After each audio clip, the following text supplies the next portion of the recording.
joined the meeting. I'd just like to remind everyone that you'll be photograph and video being taken of the meeting. We can't hear anything. Sorry to interrupt. We can't hear. You can't hear me. Okay. It is stop. It is on.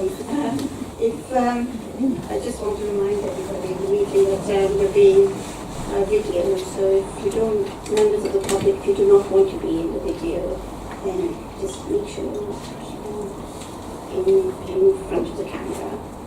The rest of us have no choice to be there.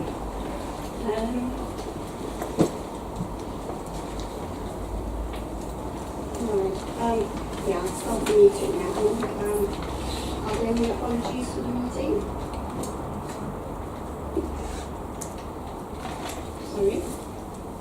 Sorry, other than Stan Anderson. Stan Anderson and Councillor Christie Sadler and Councillor Seed Ranty.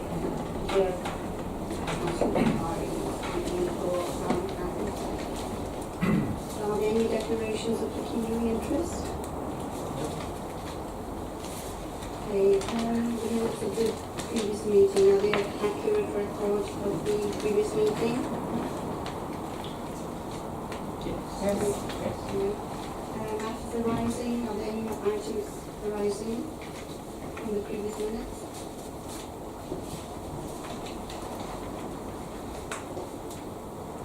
No matters arising, but outside of the meeting there were examples of the new waste service rule, communication was shared with councillors. Councillors have been supplied with a bank of frequently asked questions. Clarification was provided to all members by email regarding the number of people assessing. I'm sorry, we still can't hear you. Okay. Clarification was provided to members by email regarding the number of people assessing libraries and library visitor figures. Okay. And there aren't any other matters arising from the minutes, are there? No. So the next item on the agenda is the highways contract procurement. So is that Paul McGarry? Thank you, Chair. Okay.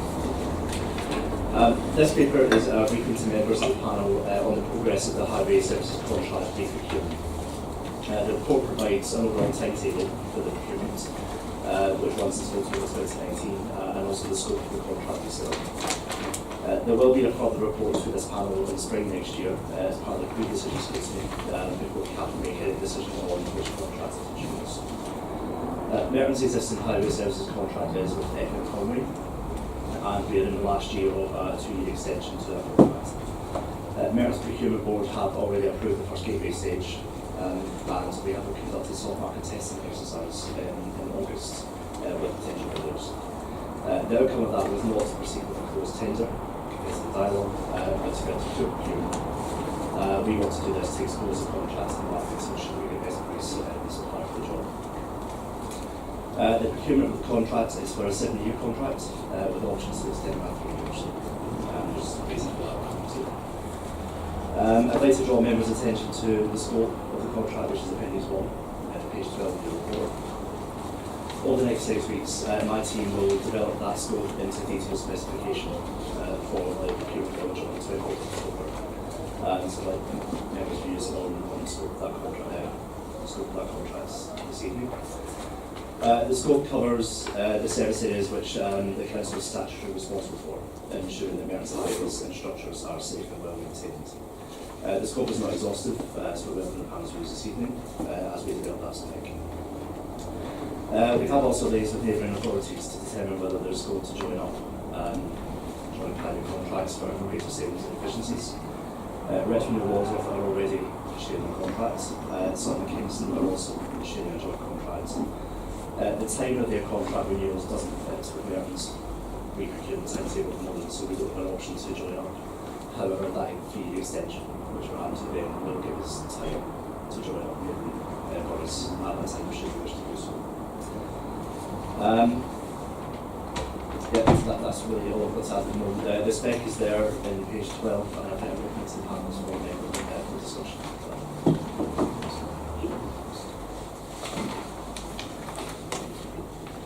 Do you have any questions? Members? Yes, I had one question actually in relation to the link to the contract. I think you probably answered it anyway. So you're thinking between, sorry, I have it. Is it on now? It's on now, okay. The thinking behind the 7 years and then the 3-year extension, is that simply to fall in with other boroughs if you choose to go down that path? Or is there other thinking, a 7-year contract seems a long time? Yes, the choice of 7 came back from the type and nature of the work. You generally have 5 to 10 year contracts. 7 is what came back from soft market testing, but it is to fall in line with the boroughs should be able to join up. So that 5 to 3-year extension, I think, the 7 gives us that scope. Can I ask about potholes? Yes. Okay, so when I'm looking at the reports, it's not working. Hello? Yeah, that's working. So the potholes, what I'd like to know is how strategic is it rather than reactive? And have you ever thought about using a different material that would be longer lasting? So the current policy with potholes is we have highway inspectors that inspect Merton's highways. We have highway inspectors that inspect all the roads on an annual basis. Some roads get inspected monthly, some weekly. That depends on the nature of the business of the roads. So if it's a high street, we get done monthly, quite cul-de-sacs we get once a year. We also respond to resident reports of potholes. This year, in fact, this quarter, we've got quite an increase in pothole reporting. We've got a harsh winter, so frost and ice actually begins to do the roads a lot quicker than normal. The material we use for the pothole filling is quite robust. It tends to be the road around it that begins to crack once it's filled. Part of the highway inspector's assessment is whether you fill a pothole or do the whole road. So potholes are reactive because you don't know what's going to happen until you see it. We also have a capital programme for resurfacing roads and footways. And part of the assessment as to whether we resurface a whole road is that assessment of how many potholes and defects are there already. So, but just to add to that, because I think what you're driving at is what's the split between the sort of day-to-day revenue on potholes and the capital. And the contracts that we're letting here will spend both revenue and capital, but the vast proportion of the spend we put through these contracts as of now is capital. So annually we have a budget of about £660,000, I think, for revenue to spend on potholes. And that deals with the day-to-day filling in of those holes, which cannot be capitalised because of the accounting rules. And we spend about £2.5 million a year on footway and highway renewal, and that is capital. And then there are things like traffic schemes on top of that, which are new road layouts, alterations to junctions and so on, which is also capital because it goes above that limit. So the vast bulk of the spend on this contract now, and when it's let, depending on the council's financial position, will almost certainly be capital.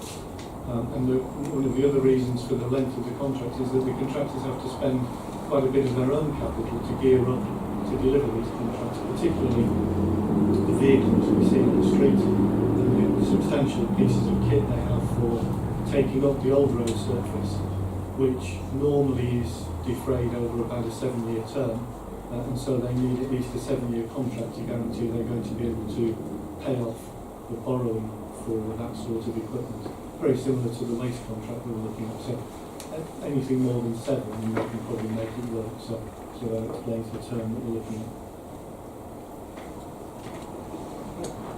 Councillor Christie. Thank you. Thank you, Chair.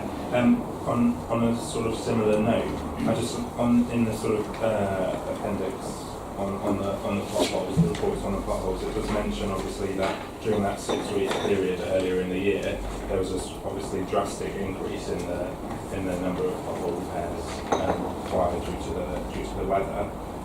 Can I ask in the procurement process for the new contract, what sort of planning or what sort of build in is there for sort of similar high occurrences again on a sort of yearly basis. So in terms of being more robust really spotting potholes, the inspection regime, the council has a choice to change that as well, not as part of the contract. The government is getting new code of practice called well-maintained highways. So as I described earlier, there's a circuit of annual checking of all roads. Councils are able to change that to a risk-based assessment, where we can choose areas where we think have a higher risk to potholes, therefore we'll inspect it more often. All of the councils are all looking at that as well, and there's a common code of practice across London, so all councils are doing the same thing there, and we choose to change that regime. So we may well choose to change the inspection regime, waiting for a lot of councils to come up with reports to see how we're looking at that. What we can't really have is different lawyers doing different things. Yeah. Business stuff. Chair.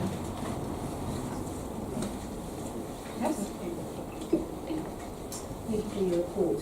My question is, what is the main cost of the potholes? Is it because of the material that use on the road, or because of the heavy vehicles that use the road? Because the reason why I ask is because, I've been in council going 5 years, and some of the roads have been done within 2 or 3 years, and there's quite a bit of potholes. So I'm just wondering if it's the material of how they're used. Potholes occur for various different reasons. I suppose I should say the highways is one of the biggest assets the council has. Anecdotally, with $8 foot-passing roads end to end, so we go from Merton to Barcelona. It's a huge bit of kit to maintain. More often than not, potholes appear on the top surface of the road, so it's largely cosmetic if you like. A lot of our resurfacing programme looks at the subsurface of the road because once that goes, it deteriorates a lot quicker. So a lot of our capital spend is actually proactive in terms of the subsurface as we go into the potholes. Potholes, because they're small and patchy, happen for various reasons. More often than not, if it's icy, water freezes, it breaks over. So that's what we found this year in the winter. It happened for other reasons. Heavy road use, heavy vehicles, or the state road initially. Yeah, exactly.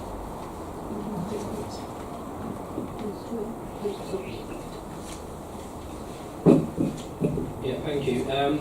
On the report on page 10, it talks about not going via competitive dialogue approach because you said it's too expensive. So can you outline how you're going to actually pick the best contractor to do to win the contract, what methods, and how will you ensure that the contract actually meets our needs better than the current contract? So the competitive dialogue approach would have been we could have gone to a select few contractors and work through the spec with them and get feedback from them in developing the spec. We've actually had the same contractor for a number of years now. It could be seen in the marketplace that they might have an advantage because they already know what Merton. It's not necessarily more expensive to do the full tender which we're doing. The law means to re-put the spec together now so that all entrants in the market have all the same information and the same discussions with us. So it's a normal tender.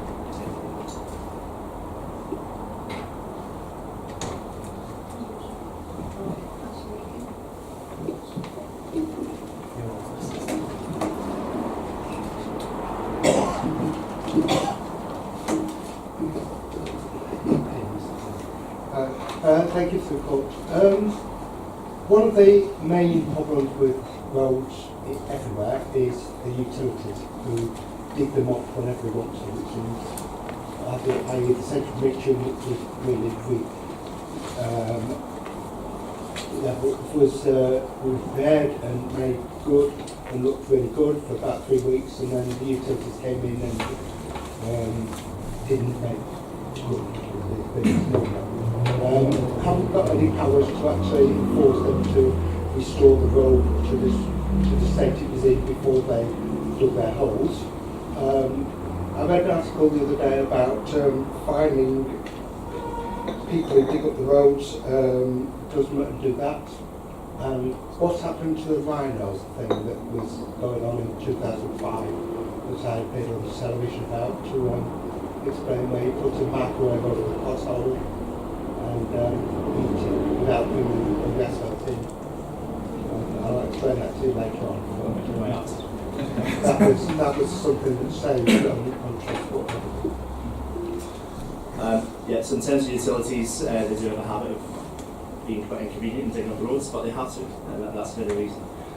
What we actually have is quarterly meetings with all the utility companies to plan their maintenance throughout the year and every quarter. By and large, most of our utility works are planned and permitted that way. So that's planned maintenance for all the utility companies. Like our roads, many utility bits of infrastructure are old and you don't know when they're going to break, and when they break it needs emergency attention. We are seeing more and more evidence of that. We still have to permit those works. We did in this year one wasn't permitted. But emergency work has to happen, you have to accommodate that, and it's the nature of dealing with issues about infrastructure. We do have powers and abilities to fine companies that go over the time of their permit, or don't permit at all. We have done that. The case in point in Mitcham was latterly, a year before we done Mitcham, we asked all the utility companies, with all major road schemes and when we subsequent roads, if they need to do work, go in and do it before we do the roads. But it's when emergency things crop up, and that was the case in Mitcham, it's an emergency overlook. So it's unfortunate, but it's the nature of the business. But we do have some powers. As for microwaves and potholes, that's an explanation for it. Did you have a question for us? Yes. Yeah, thank you for the report. In the last winter, it was a very high volume of requests and investigations for potholes. Mentions in the report here that the response time of 28 days became very difficult to comply with. Just to clarify, is that response time just saying what will be done to the person who's identified it, or is that a complete turnaround of it actually being fixed? And a second follow-on, which would be, is there still a backlog due to that increase in requests? And is there any way that you could foresee change-ups in that response system for any, well, I suppose it was an unforeseeable increase, but is there anything you might have changed for future instances of it? In terms of that increased workload, we had, once we know there's a problem in the road, we have 28 days to rectify it. That means our inspectors go out, look at the problem, report that to a contractor, they will do that as well. Yes, we can forecast winter, but we also have at the same time what this involves a lot of people campaigning, electioning, walking every street in Merton all at one go around election time, and then that did throw up a lot of reports as well. So we have seen it dip back down again. Do you have something to say? Yeah, it's just a general point, because I know that a lot of the conversation is focused on the condition of our highways and footways, and it's probably worth noting that in comparison to other London boroughs, our highways and footways fare very well. We have an annual survey of carriageway condition and the footway condition, and we seek to adjust our programme according to the results of that in the highway inspector's reports. And the percentage of highways and footways falling below a certain standard is measured on a regular basis. Just last year, the last surveys we've had undertaken just show a sharper deterioration in the highway than we've seen before, and that was before the winter. So we've looked at and adjusted our capital programme for this year so that we're spending some more on the carriageway this year to respond to that. And previously we've had a steady improvement or a plateauing of the highway condition, which is in reasonable fare, as I say, compared to all of the boroughs. So it's a pretty healthy position. What this contract does, it doesn't do anything more than give us an ability to spend and to improve the highway. But we hope to get greater efficiencies through the procurement process so that every pound spent can deliver better quality footways, better quality highways. And the technology around highway and footway repairs is changing regularly. I know that talking to Paul's staff, to Gary Marshall, who's the maintenance manager, FM Conway and other contractors are constantly looking at different materials and how they can reduce the cost, particularly of potholes. A lot of that cost is about staff, it's about materials, but it's also often about the traffic management arrangements that you need to put in place to get somebody into the highway to fill the pothole in. So they're constantly looking at how you can innovate and improve that, and we'll be testing through this procurement process how we can get better value from them and how they can innovate to our benefit so that the money that's spent through this contract can deliver the best possible outcomes.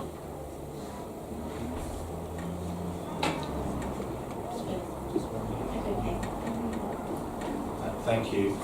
On the topic of the money, on page 11 you've got obviously the table outlining the estimated expenditure. I'd just like to ask, obviously between 2017-18 and 2018-19 there's a sort of roughly £2 million sort of drop in expenditure, and the bulk of that appears to be in the TfL bracket. I just a couple of questions on that. So is that, first of all, is that money that TfL is paying on behalf of, towards our highways or some other, or is it money that we're paying to TfL? Could I ask what is the drop in expenditure representing? Why is it such a significant drop? And in terms of the total estimated expenditure, would you say it's on track or on budget for this year? Yeah, so in terms of that table in 6.4 on page 11, the TfL is money we get from TfL. There's actually quite a cocktail of funding within that money amount. We do get some funding from TfL to maintain our major roads, but a lot of that big spend in 17-18 is made major schemes money with TfL, so a lot of measures and sensitive improvements, college roads around the station, a lot of that was special projects which we missed to the TfL. So that does fluctuate depending on special schemes. In terms of being on track? Yeah, so for 18-19 we're on track with that. A lot of that funding from TfL comes from a thing called TfL LIP. It's a local implementation plan where we get money from the Mayor to implement the transport strategy that the Mayor has. LIP 3, which is renewing that now, is for the 3-year programme. We'll get a this year. So that's the best we go for now. Yeah, thank you. Going back to the contract and what we want to specify, I was looking at Appendix 1. Are there any extra features that would be worth adding or specifying in particular, such as contractors' approach to cycleway schemes, or how to do accident prevention measures, or things like being willing to be audited and monitored by either the cabinet member or maybe this committee, because the previous contractor has never been to this committee as far as I'm aware of, and sometimes it'd be good to find out why they do what they do, and also ensure that the work is good. Because I'm of the opinion that some of the work is a bit shoddy at times, and it'd be good to have that in a contract that they're accountable to us. So it would be good if that's added in somehow. I'm sure we can do that. I think they haven't appeared here because we haven't invited them. I'm sure FM Conway or any contractor would be happy to attend and account for themselves. And there are strict performance management arrangements for this contract like any other. And so far they've performed extremely well against that performance standards. I'd be interested to know any areas where you think it's deficient. We could certainly include that as a recon. And a lot of those audits and arrangements for performance monitoring would be standard practice in terms of the contract we're talking about.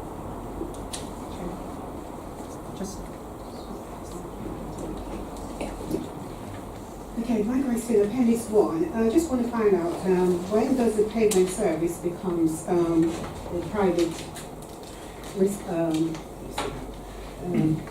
private responsibility? For instance, if the shop is there, when it comes to their responsibility to fix a part of it, and if it's not done, what responsibility do you take to ensure that it is safe for all of us to use? We have got digital asset register of all LPM highway. If some high streets you may see that the first pet in front of the shop will be applied before court. So the responsibility of the city and basis of that is from the land of the council. If there is something we think needs attention, it's something like this enforcement process. It's all ours. The general is not the council's responsibility, it's what the highway basis. Thank you. Does anyone have any more questions? one thing, picking up on that point, can somebody look at the road outside here? Because when you go around there, it's a tape on road I know, but it's, the surface is good on it's getting worse every day. So it needs looking at.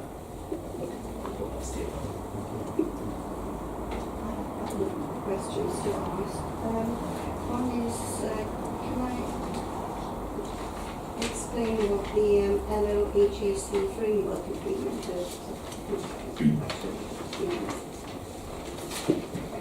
Taste of my knowledge now, I can't remember what it actually needs. It's London Highways Contracts. What it is a contract created by TfL, it's like the Highways Alliance.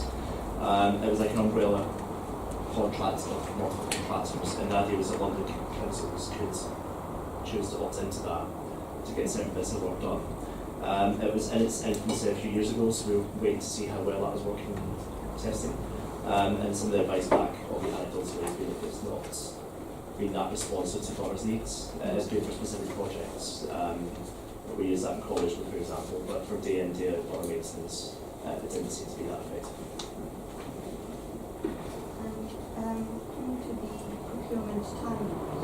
Coming to the procurement timeline, and see that it's coming to scrutiny in March. Is there, I think it would be good for us to get it to the February meeting, because by that time the budget will have been set, and it would be good to see it before cabinet, so that we can have some input into the procurement. So the timeline page 13 is kind of indicative in terms of the CMT and LSG approvals, if that's not what's in favor.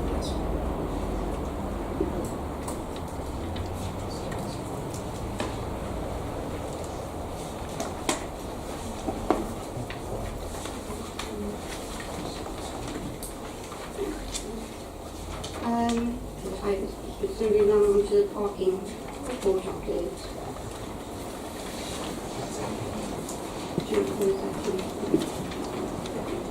Good evening, everyone, and councillors. The report that you've been provided with is obviously an update on what we're doing in terms of major project work for parking, what we're aiming to do and implement over the next 12 to 24 months. Obviously, I'm sure you have questions on it. As a brief summary of some of the parts in there, the AMPR continues to operate well. As a subset of that, we're also looking at introducing AMPR enforcement outside schools. We believe we've secured the funding for that, subject to approval by committee. The Ringo cashless parking continues to perform well as well.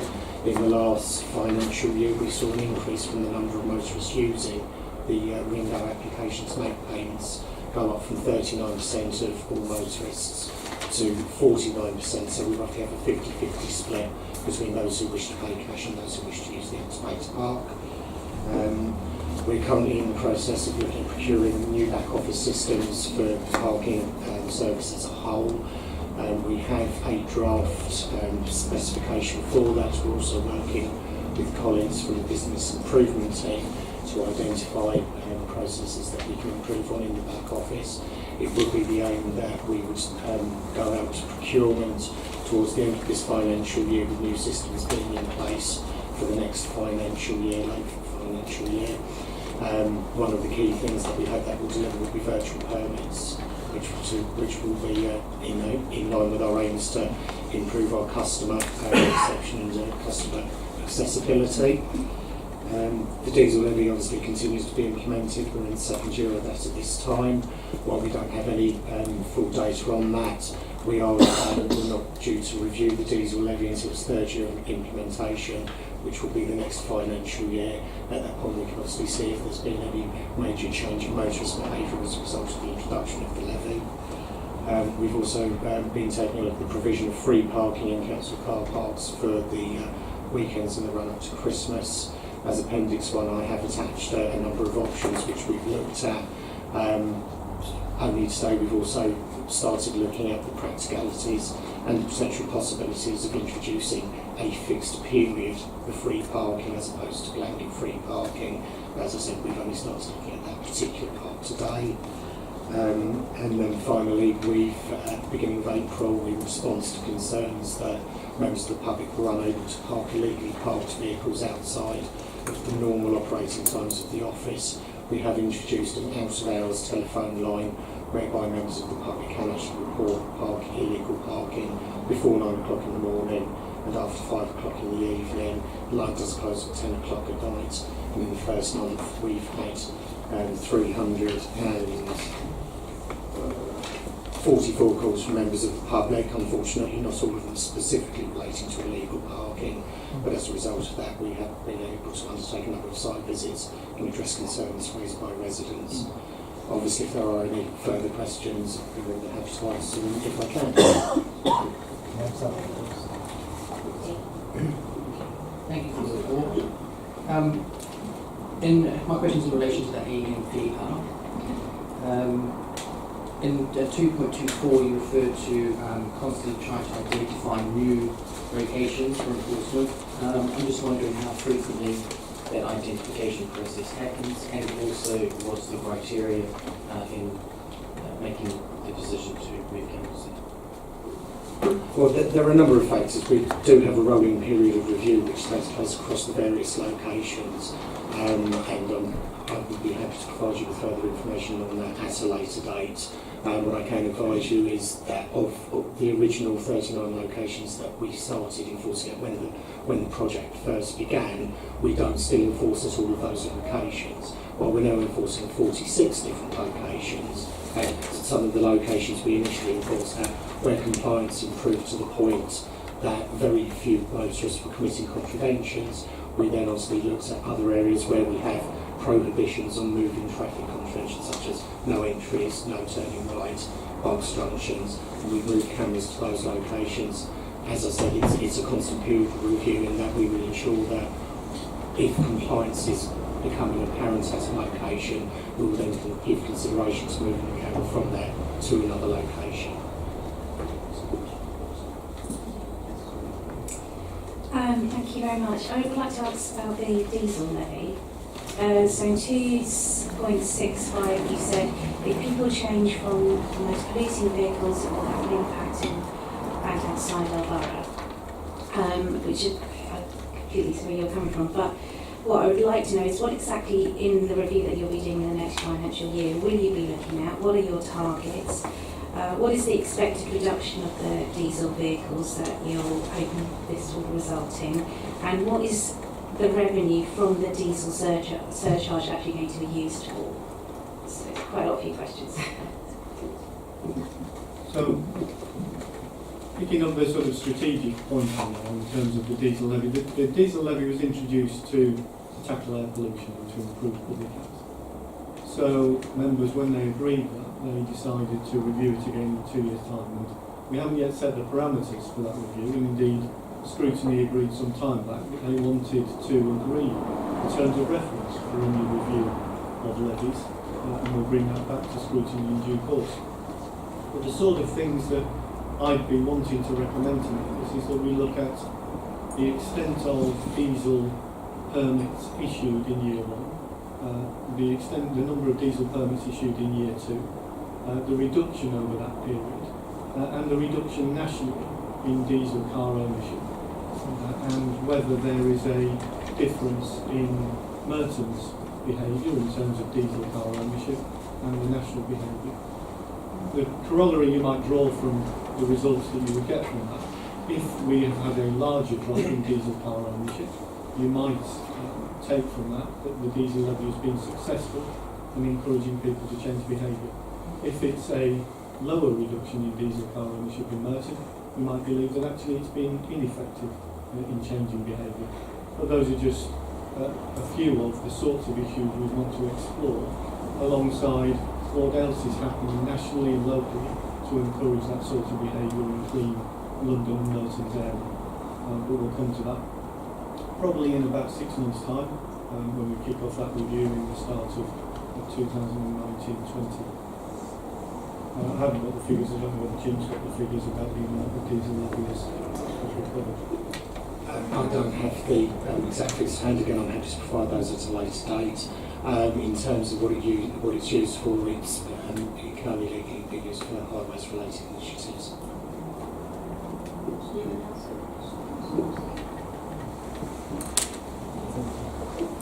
Thank you. Just also on the diesel levy, I'm just aware that there might be a small loophole in the process for people being asked to pay the levy, in that when a resident already has a permit for a non-diesel car, if they then get a diesel car and want to change their permit across, I think at that point they're just asked for the new license plate or registration plate, and they're not I don't think asked whether the new car that they're getting is a diesel car.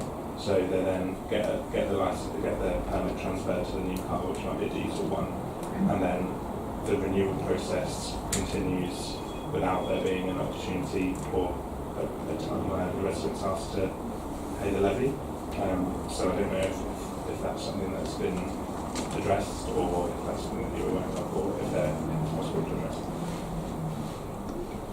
In the first instance, when someone does contact us to advise us that they're changing their vehicle to a new registration, and the staff who deal with those matters, as a general matter, of course, ask if the new vehicle is a petrol or diesel vehicle, there are subsequent checks which staff should be doing to basically go on the government website so they can actually determine the fuel source of the vehicle. So if that particular scenario has occurred, it's potentially something that's slipped through the nets. As a general rule, that wouldn't happen.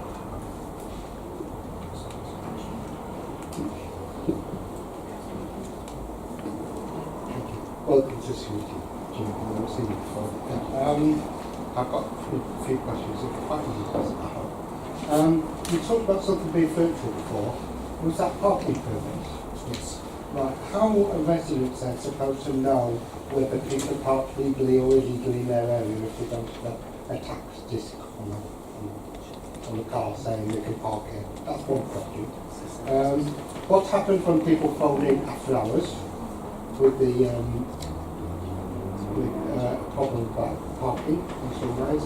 And are you receiving complaints about electric points taking up parking spaces? Those are my 3 questions to start with. Thank you. I'll try and answer those in the same order. In terms of virtual permitting and residents knowing whether or not a vehicle is parked legally, that's not necessarily something that they're going to be able to identify. However, patrolling civil enforcement officers will be able to make that determination by entering a vehicle registration into their handheld device, and that will confirm whether or not the vehicle has a permit to park there or a valid permit to park there. In terms of what happens with the after hours, if a member of the public is calling through after 5 o'clock or before 10 o'clock in the evening, they call the normal parking number, which is 854-54661, and select the option to report an illegally parked vehicle. What will happen is, as opposed to the call being diverted to the office and no one being there, it will actually go to one of the team leaders and divert to a mobile phone.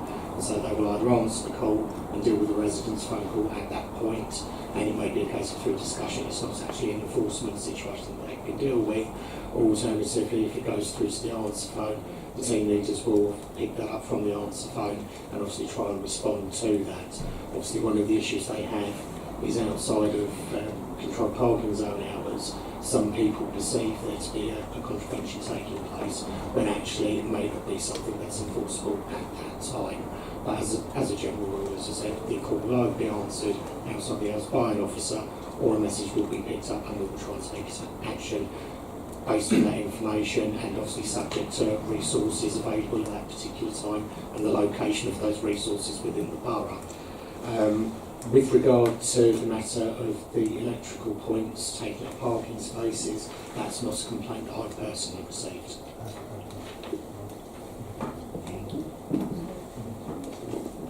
Yeah, thank you. In terms of school enforcement, that hasn't been touched on too much.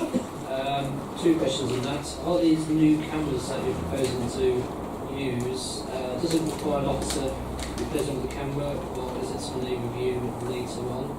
And secondly, do you still use those camera cars to go around the borough, keep an eye on parking outside schools? Do those still exist? Okay, so in answer to the 2 points you raised, the cameras which will be installed outside of schools, or proposed to be installed outside of schools, while there's still automatic number plate recognition cameras, an officer was actually able to view the possible contravention occurring in real time from their desk in the office.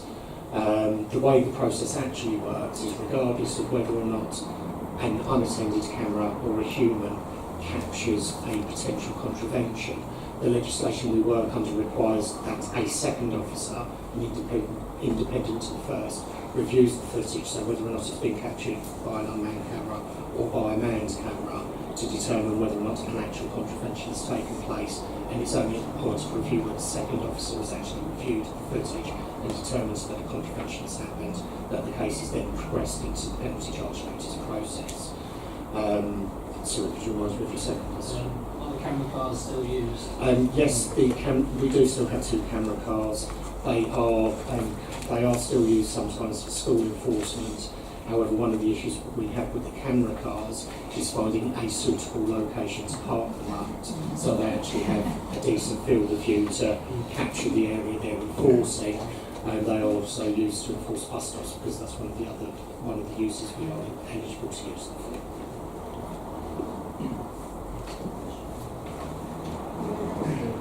Okay. Just 2.5.3, parking services received 3,362 phone calls from customers in 2017-18. Is that a typical call volume? That was more of an abnormal call volume. There were a number of driving factors on that. One of those was the implementation of the diesel levy, which prompted a number of residents to contact us about it. At the same time as the introduction of the diesel levy, we also had the implementation of some new controlled parking zones, a couple of them very sizable, and we normally expect to see an increase in the number of contacts at the point we're implementing new zones. Call volumes are still quite high in comparison, but they're not as high as they were in the previous year.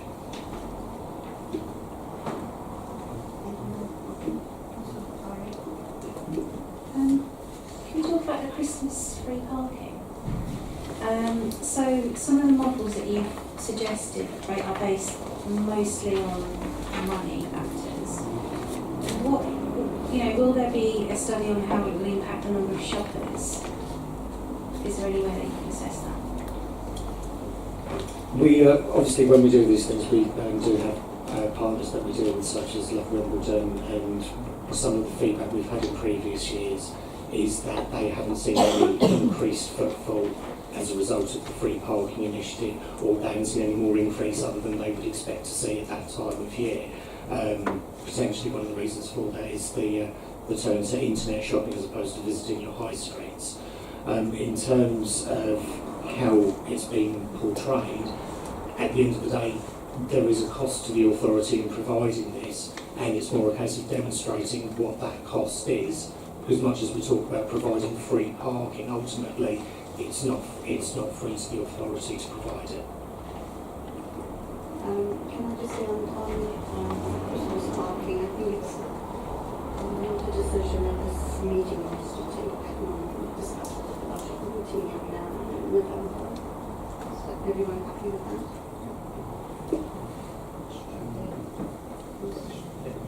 Thank you. On the cashless parking, it's interesting to see the big increase in use of Wingo compared to cash. And you also mentioned in 2.4.9 of the report that you're looking into going cashless in future. What's the timeline for this review? Also, what percentage or volume of transactions and tickets is needed to prompt you to switch from cash and Wingo to just Wingo and cashless only? And how much would that save the go on having to collect money, coins, and process that into the bank? In terms of how much cashless parking will save us from cash collections, again, that's not a figure I can provide you with at this moment in time. I'm just trying to find out for you though.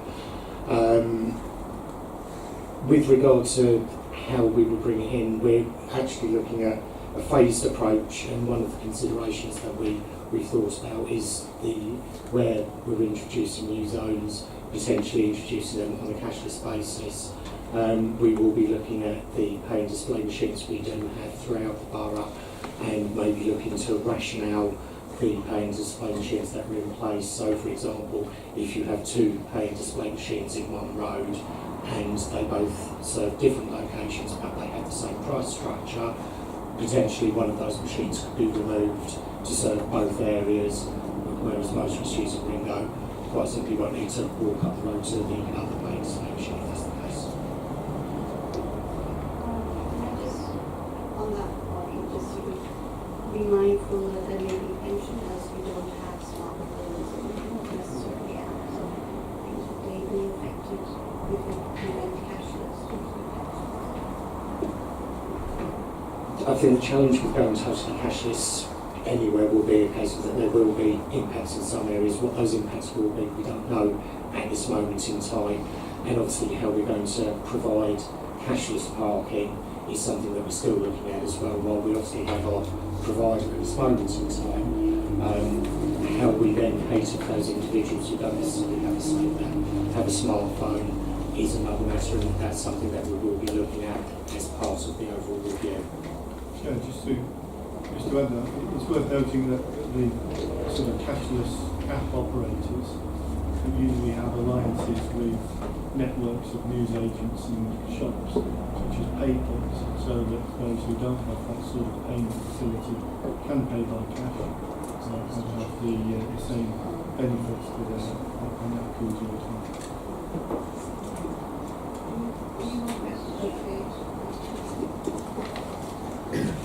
Notice on 2.17 you've got appeals successfully pending in percentages. Percentages don't mean anything, you have to know what the numbers are. Are the amount in 2018 a great deal more than the amount in 2016? And what's the general ones that fail? Where we're talking about appeals in that particular context, we're talking about cases that have gone through the statutory process for employment penalty charge notice has been issued and the customer has written to us. And when we say appeals, we're talking about the final stage where they've actually appealed to an independent adjudicator at London tribunals. Again, in terms of actual numbers, I'm happy to provide that to you later on. I don't have that in front of me at this moment in time. But what I can advise you is that in terms of the actual numbers, the number of cases that actually go to appeal is probably less than 1% of the overall number of penalty charge notices issued. In terms of the increase in numbers, the number of appeals in 2018 was a lot larger than the numbers in 2016, quite simply because we implemented the automatic number plate recognition cameras in 2016, which led to increased penalty charge notice being issued, which obviously in turn led to an increase in the number of cases going to appeal. And is there ability to look at the results of this and see why this one has been accepted by the panel as being valid and not? And we could look at that and say, for example, if people are parking with one wheel on the curb and they're allowing that to go through, then why have we got to send it then first?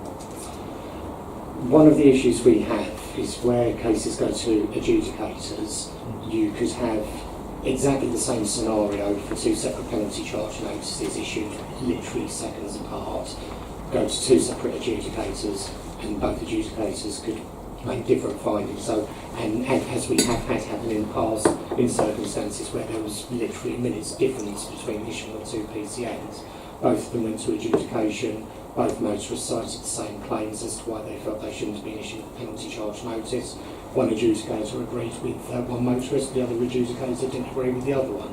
But what we do is where we get the where we do get the results from adjudication back, we do also track the reasons for it.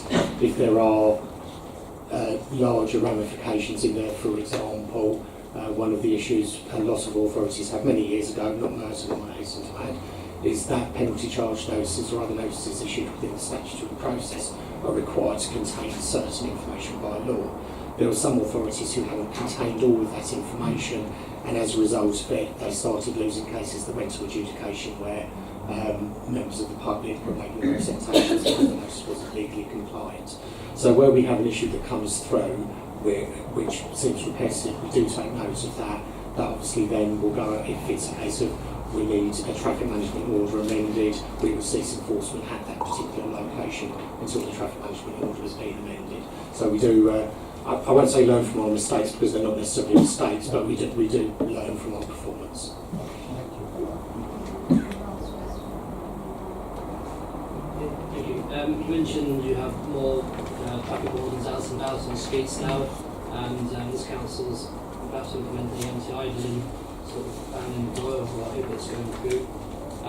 Will the parking wardens be used to help enforce the anti-idling legislation to help improve air quality? At this moment in time, there's still discussions ongoing as to where the enforcement of that particular part of legislation will sit. Obviously, if there's provision for civil enforcement officers to enforce it, that's something that we would certainly look to do. However, one of the issues that we would have as enforcement officers is after the introduction of the deregulation bill, that prevents us from using CCTV for enforcing many parking contraventions. Potentially, this is one that would be viewed as a parking contravention. And so unless an officer is able to get to the vehicle and put a ticket on it before it drives off, we may have some difficulties in the civil enforcement officers enforcing that. However, as I said, we're still looking at where that particular enforcement is going to sit anyway. It will be a case of it actually sits between a number of areas that are able to enforce it in different ways.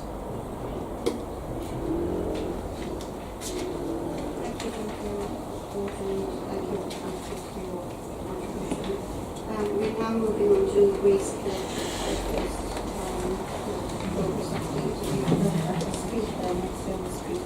Could we just ask that you just speak up and speak clearly, because we're really struggling to hear you, and given that that's the reason that most of us are here, we'd really like to hear this one, please. Terry Langford also speak.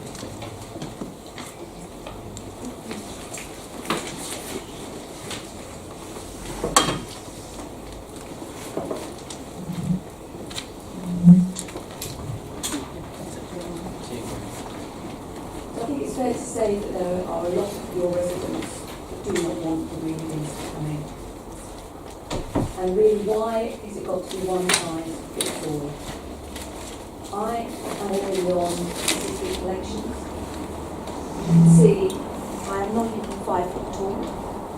The bin comes up to here on me. I physically cannot move it. I phoned Viola on the 9th of August when my bins were delivered. I left my name and number with the lady who was taking the calls. I've had no call back. So what is happening about people that are already on assisted collections? Thank you.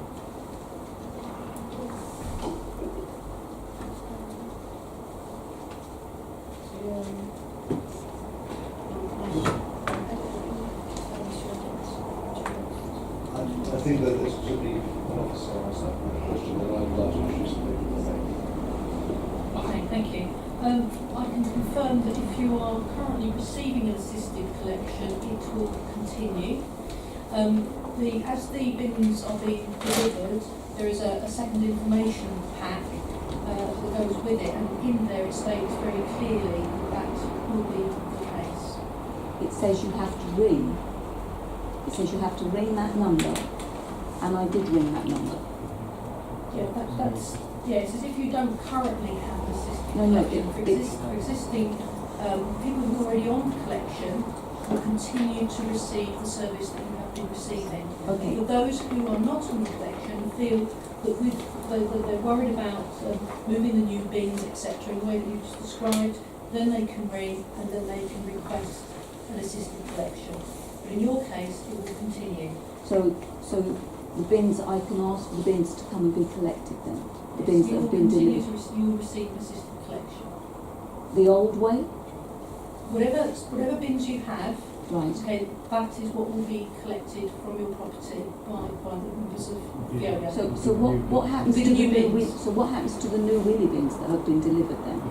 They will be collected from your property, emptied and returned. So they will be used. We will use the wheelie bin service with an assisted collection, which doesn't require you to present them or return them. the assisted collection works that way. So it's not about changing the method of storage or collection, it's about providing the assistance to use that new method. And let's remind ourselves, the reason the council's introducing this is because the vast majority of councils are going down this route because it's proven to improve recycling, keep the streets clean. Rubbish! Absolute rubbish! That's why, as I said, the vast majority of councils are doing that, and that's why Merton's doing it. So we'll provide those bins, and we'll assist you in presenting and returning those bins. But it won't be a change to the method of collection. Can I just say, currently, they throw the bin, they throw the bin down right on my where my property is. I simply, if they're going to do that with the wheelie bins, I simply will not be able to move it. It comes up to here. Okay, thank you, Terry. We've heard the officers will take your comments on board and will improve it. And can I ask not to shout for respective speakers who are speaking. Thank you. Yeah, both sides. Councillor Mike Benton gives an update on the Right. Thank you, Chair. This, as we all already know, is the most significant change in refuse collection for Merton, and I was responsible back in the 90s for refuse collection. I remember some incremental changes then, but this is more significant than that. It is a change, and as we know, and the purpose of this report is to give an update on what's happened so far in the rollout.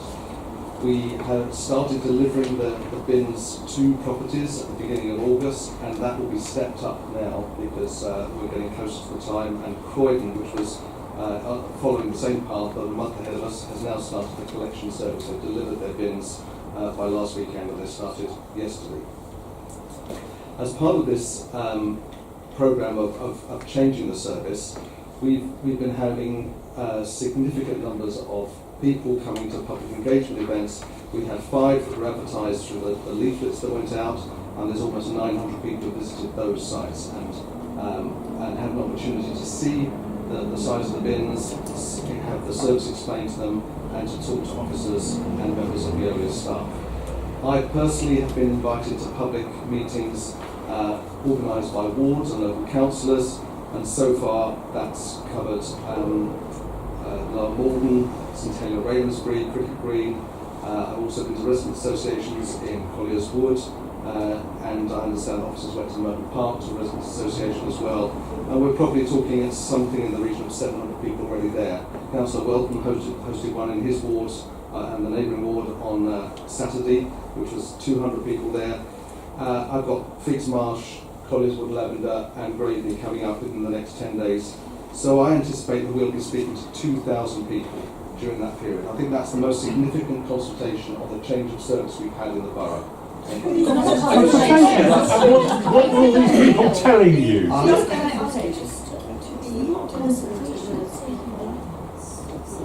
The purpose of the public engagement has been to explain the service, to answer questions, and there have been significant numbers of people coming along, as I've explained, and asking questions. We can't answer every question in the way that people want to hear the answer, but the sort of questions that are coming up are about the space that they have available for storage, and we've had conversations about that and the opportunity maybe for neighbours to share bins if they feel there's not enough space for both to have bins. Some have been wanting larger bins. Then there have been a significant number of people who are wanting a third bin for their plastic, glass and cans. Some are saying the bins are too big, they would prefer to have smaller bins. But the logistics of rolling out a service to 64,000 households that will have wheel bins is enormous. And that needs to be something that we get through swiftly and we start running with. I've heard other people say, we don't trust Veolia to put the bins back where they collect them from. Altogether, we need to work on that because that's what the contract we have with Veolia says. They collect it from a position, they put it back there. If it's not happening, we need to know that, and we need to monitor that, and we need to make sure that it's in force. And Veolia will be accountable to us for that, and on behalf of you as residents. But we need the residents to be reporting that to us when it doesn't happen properly. The exciting things that people have been talking about at the public engagements are the assisted collection scheme and the enhancement of that, because there will be more people on that. I have parents who live in the borough. I've lived in the borough all my life, over 60 years. My parents are 90 and 92. They weren't over the moon about getting these wheelie bins, but now that they've bought into the garden waste service, which they're very enthusiastic about, my mother is 90-year-old, moves that about successfully. She may not always be able to do that, but nevertheless, the assisted scheme will help for the waste and the recycling there. The clothing collection is a big advancement in terms of being able to stop that waste clothes that people don't choose to take to a charity shop or don't just think that they can discard it in the waste. That collection will happen every week from people's homes. Batteries, which we know are causing problems in landfill and in those energy exchange facilities, then they're taken out of the waste stream because they're being collected every week as well. We will be leading to an increased recycling. As I mentioned at the last panel, we had that. Okay. I can continue. The Sutton, which rolled out its food waste recycling for the first time last year, already achieved 7.5 kilos of food waste recycling per household per month. Merton, which has had a food recycling system for some years now, is still only at 3 kilograms per household per month, based on March figures this year. We can improve that, we can build on that, and we want to enhance our food recycling, because that's the stuff that's caused a lot of problems in the past with vermin and various other things. This will, I believe, lead to cleaner streets. I've been around the patch for quite a while. This is my second stint as a councillor, but I've been in the council, and there has been a deterioration across London, across the country, in terms of what people feel that they can drop wherever they want to drop it. And I believe that this will lead to cleaner streets, and that's some of the feedback we're getting as well from people who are welcoming the wheelie bins. It will be a lower cost to the borough, and that is another significant aspect. I know I've veered slightly into some of the rationale for it, but I think that what I have demonstrated is that we have had a significant engagement with the population of Merton. 1% of the population. Which is higher than any other consultation that I've seen. This one's complaining. Engagement. Okay, and it was also, if I might say, clearly part of our manifesto in the election to roll this out, and that election decided that we should go with it. But I'll hand over to the officers now to give more detailed update on some of the issues on the rollout. I'm sorry, if you can't respect the speakers and you can't interrupt all the time, I'm going to have to ask some of you to leave. I can't hear you. You can't hear you at the back. I said, if you can't respect the speakers and insist on... We don't have a speaker. You have a speaker on the table in front of you. We don't have that speaker here. We cannot hear what you're saying. Some of you can pronounce better than others. You, for one, we cannot understand a word you're saying where we are. You have a speaker in front of you. We can't hear that. Well, I'm sorry, I don't think your speaker's on right now. I'm just saying that if you interrupt the speakers one more time, I'm going to have to ask you to leave, because we can't have the meeting interrupted constantly. No, of course not. Of course not. No, you can't listen to people's views. Of course not. Please. Can I ask a question, please? I'm sorry, no. You have to ask to speak beforehand if you want to speak. This is my first time. I don't know. I can speak to you. Yeah, after the decision's been made. I'll open it up to members now. So it's really, sorry, John. Just following on from Councillor Brunt's presentation of the report. Outside of the report, we have been asked to collate additional information. As Councillor Brunt said, we have done an extensive communication campaign to support the mobilisation of the new waste service. And on top of all of the road shows, on top of the public engagement, public meetings that's been held, our contact centre has been collating all the information that's been coming through its desk. By far, the biggest request has been for additional bins, along with larger bins.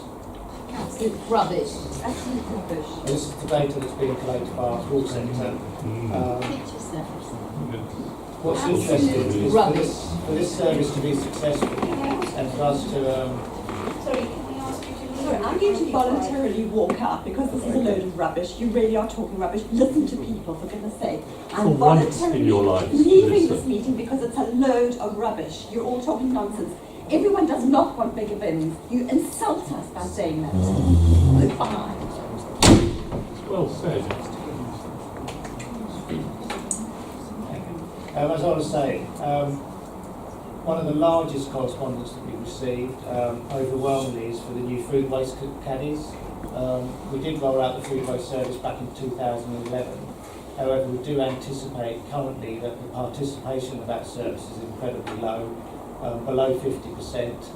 Anecdotally, we believe it's near 35%, based on the tonnages that we're currently receiving compared to our neighbouring boroughs. But over the last 7 weeks, over 4,000 residents have contacted us and requested additional food waste caddies. But there's still a long way to go. That still doesn't give us a borough-wide coverage of the food waste caddies. So we will be looking at additional push to get that message out there. The assisted collection message is working. We've seen an 8% increase in the assisted collection requests coming through. But again, until those bins are delivered borough-wide, we've still got another 4 weeks to go of deliveries. I expect to see that those volumes of correspondence increase over the coming weeks. So to date, we've delivered bins to 8 of the wards, and we've still got the remaining wards to go. All right. Questions to members. Councillor McLean. I actually have two questions. I'm against the bins, the imposition of the bins. I'll put that on record.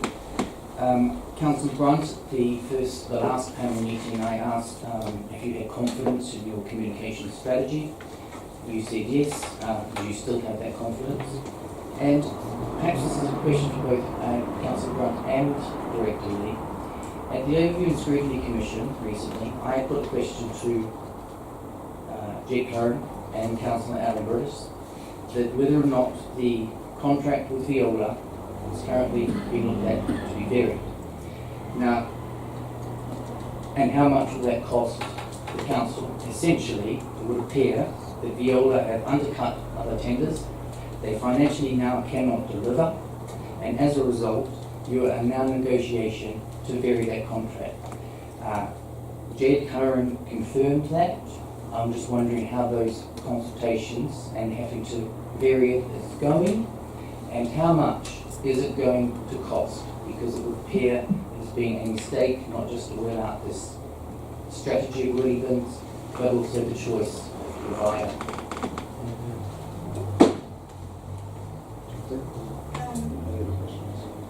Okay, are there any other questions? Okay, you got an answer? Okay, I'll ask one question and then we'll pass back to current member to answer. So in terms of the information leaflets that you talked about before, how sure are you that the white leaflets went to the white houses, and for this so-called postcard telling people the particular week to switch in October, how confident are you that that will be delivered to all the houses in the borough within 1 week?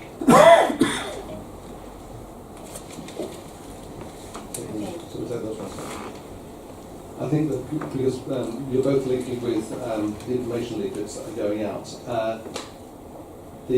certainly the hundreds of people I've met at those meetings have said that they feel the information is clear and concise. In terms of the graphics, in terms of what goes in what bins, I think it's some of the most comprehensive information we've had about recycling and waste, and that has gone down well. I am I'm confident that the system was in place to get it right. I'll defer to the office to say whether they've had any feedback about people getting the wrong information. I'm not aware of that. But the postcard will go out with the last collection of the last week of September. So therefore, there will be people in the streets collecting from those households and then delivering the postcard to the address to say your next collection is on this date. So the system is in place again for that to be correct. So I'm confident that will happen, and that needs to happen correctly, because the system, the new collection regime will start from the 3rd of October, 1st of October, Monday the 1st of October. In terms of the other question about varying the contract, I'll leave that to the director to answer. There's no varying of the contract going on. So just to follow up on that, I wasn't at overview scrutiny, so I don't know what Ted Curran said. But in any contract of this scale across 4 boroughs, it's inevitable. There's bound to be some clarification needed once the contract gets underway. And that's what we're in dialogue with. And we've been in dialogue with any contractor at this point in the term in order to resolve those issues that need clarification. Those matters are commercially sensitive. Excuse me? We can't hear a word you're saying. You have to repeat everything, sorry.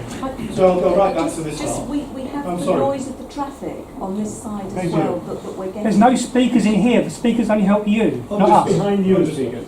So I'll go right back to the start Thank and you. repeat what I've said, which was that I wasn't at Overview and Scrutiny Commission, so I wasn't aware of what Ted Curran said, but I understand what you described, he said. And as I explained, in a contract of this scale, across 4 boroughs, in year 2 of that contract, it's inevitable that there will be some issues that need clarification. And we are in dialogue with Veolia to resolve those areas where we need that clarification across all 4 boroughs. Those matters are commercially sensitive, so I'm not going to discuss them here or anywhere else. And we hope to conclude those as soon as practically possible. Councillor Makin. Changing the subject a bit, on the things that you went through, batteries and various things, one of the other things that creates a lot of waste in a lot of places is oil and fats. Are we going to develop that so that's collected separately? And the second thing is, on the document here, it says that Christmas trees will be collected on the 7th of January. That's the day after 12th night, which is the day people take them down. Previously, it's been up to the 28th of January, so we've had 4 weeks to do it. This is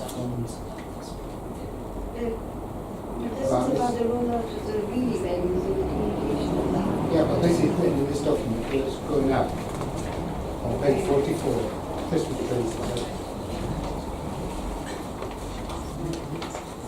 Can you ask? I understand the first one, yeah. I need to be asking officers what plans are being developed on oil and fat. I'm not aware of anything because that is a constant issue for collection services. So the way that oil and fat will be dealt with in the future, I can ask them to clarify about the Christmas trees. But my understanding is that it will be a 2-week collection as it always has been. Councillor Bukhari, did you want to? Yeah, thank you. So, Councillor Fairclough in the last meeting asked about statistics and numbers of complaints from people who were worried about the number of several weeks that they had to keep their old bin. And then when the replacement of the new bin came in, so there was going to be quite a long wait in between.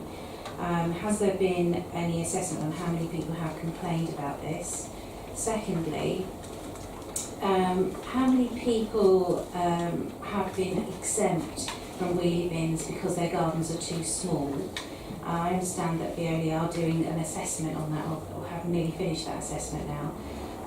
But there does seem to be a problem there because we are getting complaints about, just individually as casework, about bins being put in very small gardens at the moment. So there's still, I think this needs to be looked at. And finally, the existing bins that people already have, how easily is this going to be for the residents to recycle? If they are to be put into Garth Road, for example, what if there are people who are elderly, disabled, who can't do that? There needs to be some sort of thinking behind this, perhaps a one-off collection of all the old bins, so it's easier for the residents rather than them individually having to do this.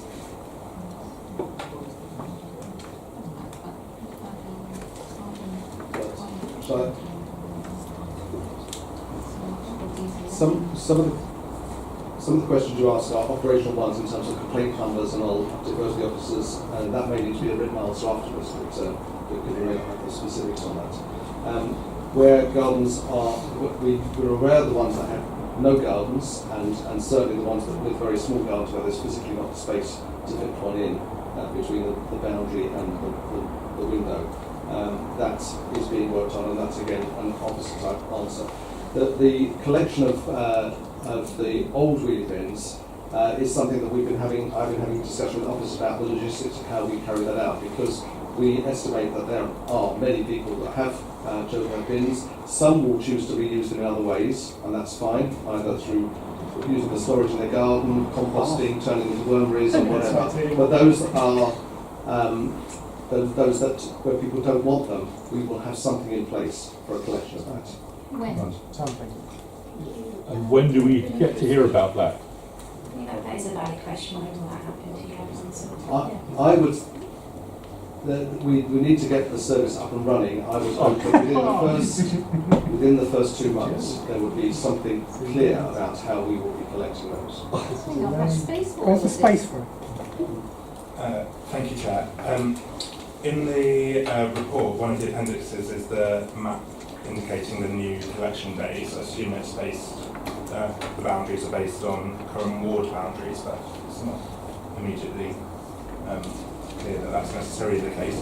I'd just like to ask about the rationale behind the decision for which wards are going to be collected on which days. And I'd just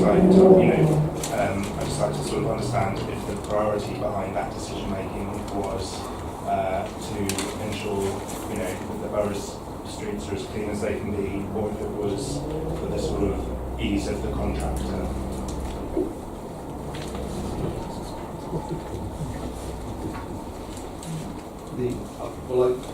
I seem to be taking a lot of questions here, which I'm happy to do.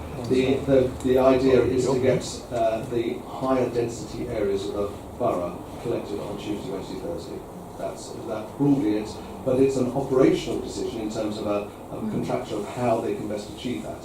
If you start telling contractors how to do the job exactly, then it pushes the price up. You give them the brief of what you want to achieve, which is cleaner streets, an efficient collection system, and they come back and they say how they're going to do that. But overall, it's the denser populated areas that will be collected on Tuesday, Wednesday, Thursday. So that's that. And it's not entirely on ward-specific boundaries, but it will be. There are larger versions of that map that have the roads clear on them. But if you have queries, you'll get it. You'll get an answer. Just a couple of additional questions that still need clarifying. In terms of the oil, there are currently no plans on instigating a separate oil collection from the curbside. If you've got large amounts of oil, that can be taken and disposed of at the recycling centre at Garth Road. There's separate containers there. And that's largely due to when oil is contained in large amounts, it then gets classified as hazardous waste, and we need special additional contractors to remove it. If it's just oil from your cooking that's been collated under the domestic remit, that can go into your landfill. But any large vats of oil would need to either be taken to Garth Road, or a separate contractor would need to be procured to provide that service. In terms of the Christmas trees, we traditionally run it after 12th night, so once 12th night is concluded, we have a 2-week window taking us up towards the end of January, in which those Christmas trees are collected from the curbside. And there are currently no plans to change that service. There's alternative recommendations. We're happy to take that forward and investigate those. But currently we're intending rolling out the Christmas tree collections as we have done in previous years.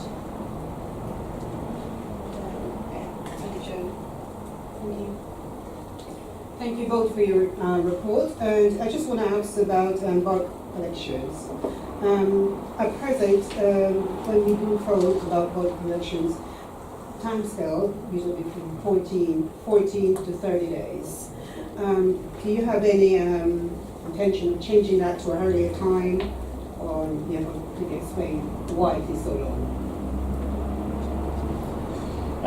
Yes, the bulk waste collection is a very popular service. There's high demand on that service, and currently the lead-in time is between 3 weeks to 2 to 4 weeks, depending on where you are in the borough. The collections are trying to mirror the residual round collections, so depending on the popularity of that service in any particular collection day, impacts greatly on the lead-in time for that service. But we continue to work with our contractor to bring those response times down as short a time frame as possible. Thank you. Right, thank you. As the bins are going out, the people distributing the bins have been telling residents different things. I've been reading on the Nexor app and various things on social media that some people are being told that they can refuse the bins and wait for a smaller one. I've also, other people being told that that's not the case at all, there's just this one size fits all. How come the information isn't clear, and how come this misinformation is getting out there, and why can't the council get fixed on that? And also I can tell you that quite a lot of households in my ward in particular have been given the wrong leaflet type explaining what bins they're going to get. I've had households who have been told they're not getting a wheelie bin when they probably should. And I've had lots of flats who have been told they will get wheelie bins when they probably shouldn't have them. Others have been completely told lies, basically. And my next, probably final question for now is, can residents actually use the bulky waste service to get rid of their unwanted bins post the rollout in October? In terms of the second point, yes, currently residents can phone in and book a bulky waste service. We are encouraging as many residents as we can to, so that we can have first pressure on that service to take the recycling bins to the Bath Road reuse recycling centre. We have secured an off-taker.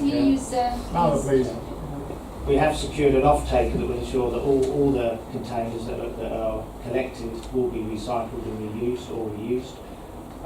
In terms of the wrong leaflets, I'm not aware of wrong leaflets going out and being distributed. I'm aware of a handful of masonettes that received the household leaflets. If there are any locations that you can share with me after this meeting, we'll ensure that the right leaflets are redistributed.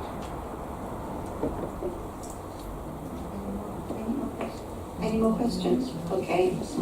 Can we ask some questions? We came here just to ask questions. Is there an opportunity to do that or not? I'm sorry, no, there isn't. You have to ask in advance. But is there a phone number that we can call, or do we need to write to somebody? Or you needed to email it. That's how Yeah, we can answer more right. questions. The gentleman on the end, I don't think anyone answered his questions, am I right? Or could maybe someone answer? Can you repeat your question? Did they answer? I couldn't hear. People telling residents the wrong thing. Yes, what is actually happening with the contract? Our councillor here asked you to confirm what is happening with the current Veolia contract.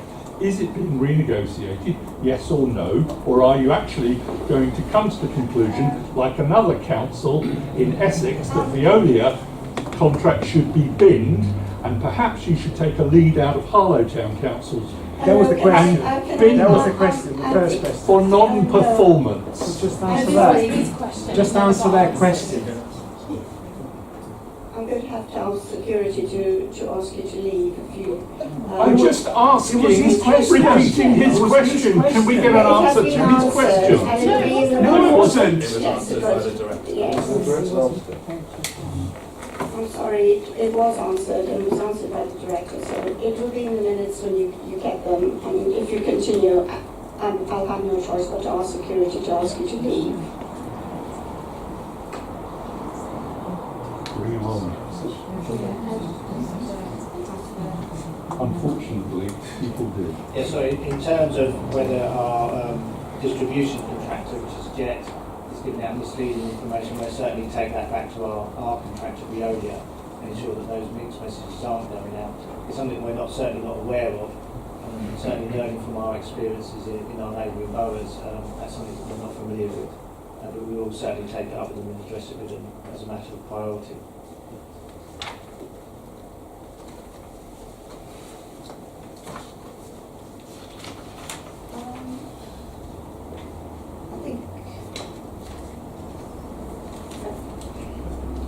So any more questions? Is that it? Can I just ask? Actually, I've got one more. If I go back to Council Branch, you spoke about enforcement. I mean, this is one of the big problems, really. During the election campaign, we went right through the contract. It's not being enforced. Can you tell the service is not being provided well. It's not being enforced. Why? There are. And it's not being best. We have 3 client officers who are out there constantly looking at this contract and the Ali Verdi contract.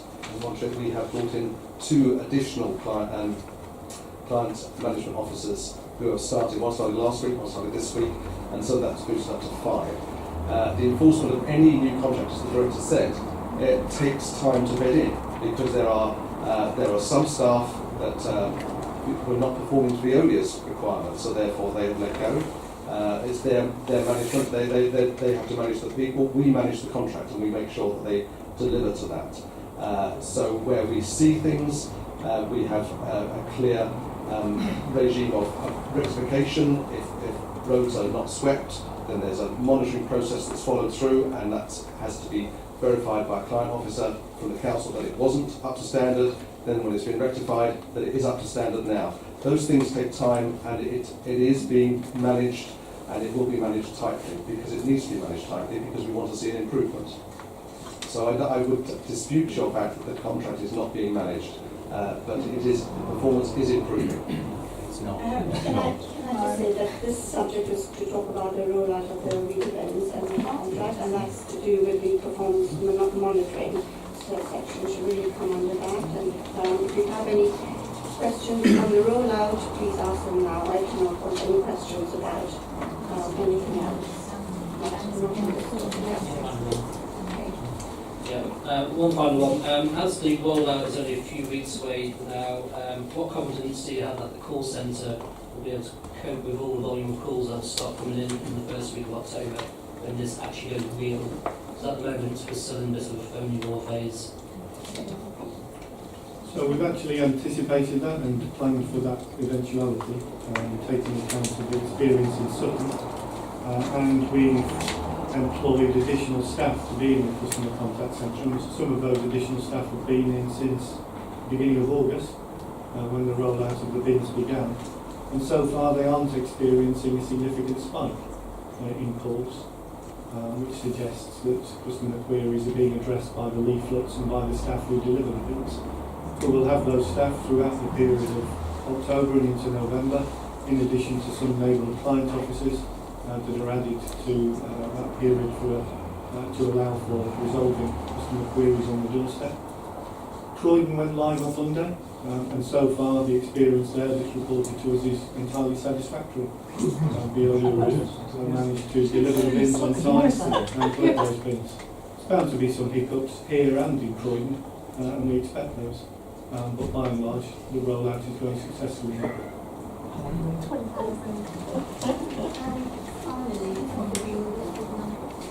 Just before we move on, can I ask when it will be agreed on the evaluation of the rollout will take place and how will Scrutiny be involved in that? Yeah, certainly as part of our working in partnership with the South London Waste Partnership, we have set aside a budget in terms of to do a borough-wide assessment of how this rollout has gone. That will be done in conjunction with Sutton, Croydon and Kingston. And yet no date has been set for that actual review to take place. And once that's confirmed, we'll certainly be welcoming the opportunity to bring it back to Scrutiny for discussion.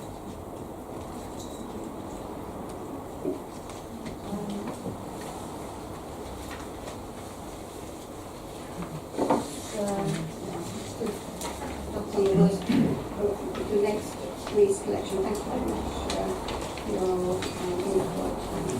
Excuse me, Councillor, could you speak up, please? Okay.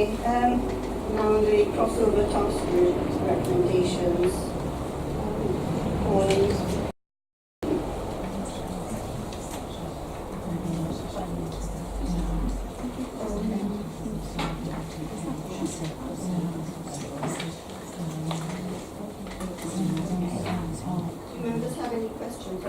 Excuse me, is your microphone actually on? Because we can't see members the have, red do light. members have any questions on the implementation of the crossover?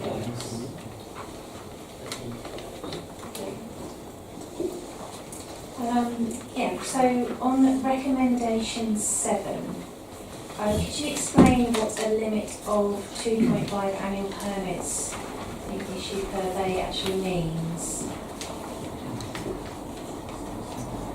Yeah, so recommendation 7, the limit of 2.5 annual permits will be if we have a street that has a fixed number of parking bays on it, in a CPZ you get permits, but we often get more permits out than there are bays. Because the streets are always filled up all the time. And through a review of what's been drawn previously, we've come to read a limit of 2.5 permits per bay we allowed to street. Not every parts are covered. So this is new, it wasn't applied before, because there may be some complaints about that. Well, it's standard practice. It's not just a Merton approach.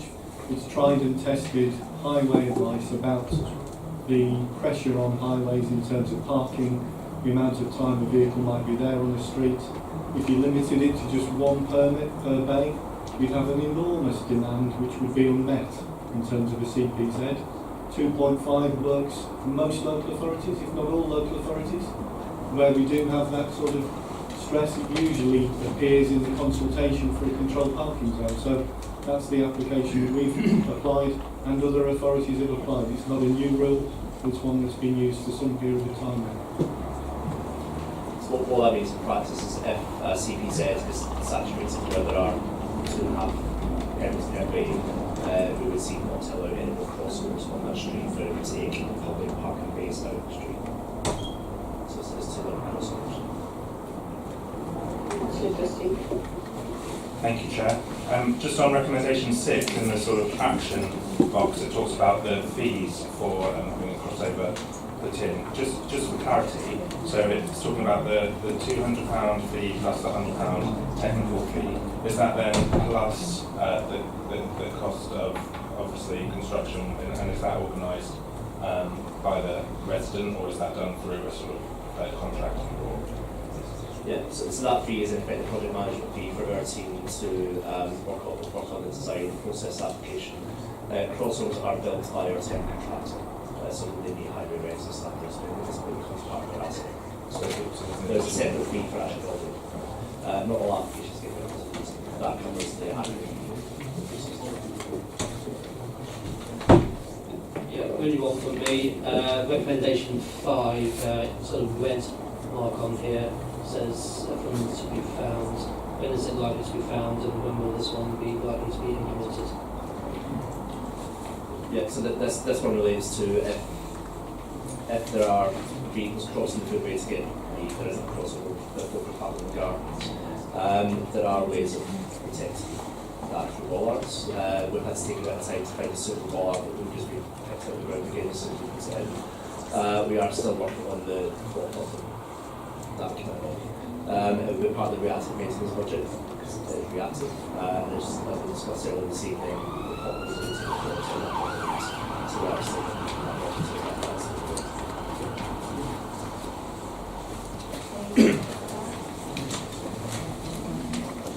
Right, thank you for that. So now we go on to performance monitoring. Christine, would you like to highlight 3 issues, please?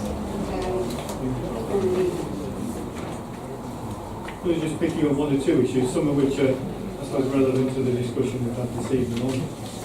So going back to the earlier conversation about parking, on page 51, this might answer some of the questions that came up around the tribunals, because you've got there 2 indicators, the percentage of cases won, and also the volume of cases that go to the tribunal, where we are winning more cases than we expected and set a target.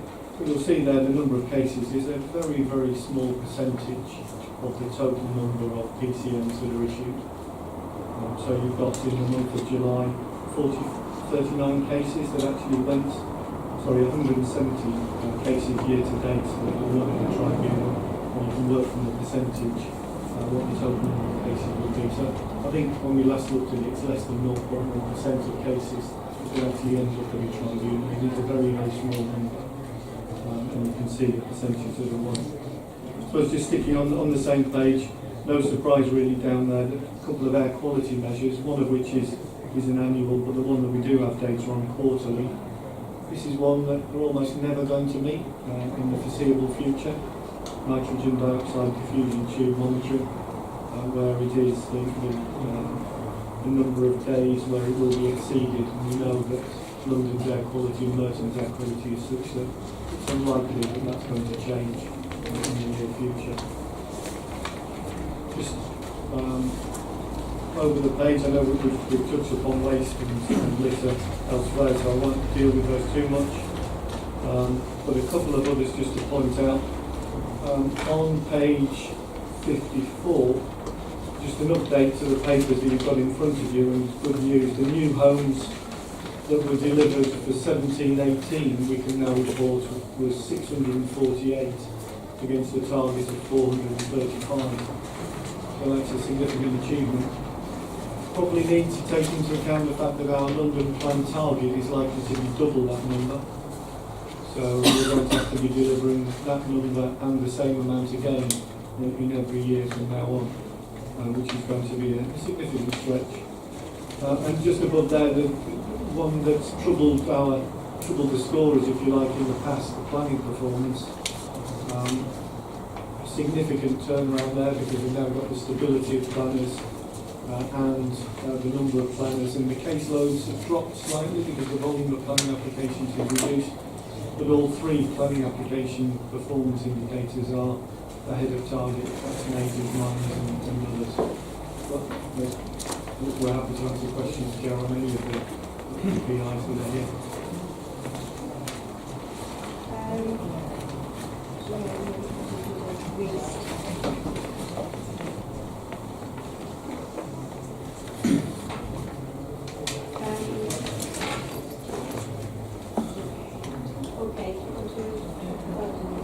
Yeah, sure. I just went, yeah.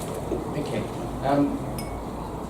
As the performance lead, I looked at through the report. On my list, actually, some which have been actually highlighted by Director Lee in relation, and I was going to be speaking on community and housing and environmental regeneration. However, I'm a little surprised we didn't spend more time focusing on the waste. So I will come back to this initial, my final report. But in the meantime, street cleansing monthly. It's a shame that people have left now, because I'd be very interested to know that in July, 21.22% of surveyed on local sites surveyed on local street inspections for litter that are below the standard. So April 10.57, May 11.06, June 15.09, July 2018 21.22. So any suggestion that things are getting better is simply not correct. Moving now on to community and housing. Housing needs stats note that anticipated. Housing needs stats note that as anticipated, the service has seen an increase in clients as a result of the new Housing Reduction Act. But that currently this isn't having an impact on service performance. There's still very much early days in terms of the Homelessness Reduction Act, which officers continue to monitor. Also refer to SP 218, the number of active volunteers in libraries. Whilst this is achieving above target, there's still a focus on increasing the breadth of volunteers and addressing the east-west divide. Our targeted campaign will take place during the autumn. SP 480, visitor figures. This figure is incorrect and is currently around 15,000 visitors below the year-to-date target. This is something for us to potentially keep an eye on throughout the year. In regard to environmental regeneration, SP 494, monitoring sites exceeding national levels. These figures for the new way of measuring equality, as directly mentioned. We look forward to understanding these new figures better and monitoring as we move forward. However, as mentioned, it's quite difficult considering there was no air boundary around the borough before, as if other boroughs are not pulling their weight, so to speak, then difficult. At the moment, my understanding is there are 50 sites, of which 25 above where they need to be. LER 0SOS01, Park Quality Management Score. This is a new measure, but it's good to see it included in the performance monitoring because it's another way of scrutinising the ID30 contract. The target is 5, is currently standing at 4.8, so it is below. This again will be one that we'll need to keep an eye on. Finally, CRP 051, 052 and 053, which directly is already referred to, process of planning applications, performance on these seems to be improving. Welcome and note that it is assumed to be as a result of additional resources being provided through capital.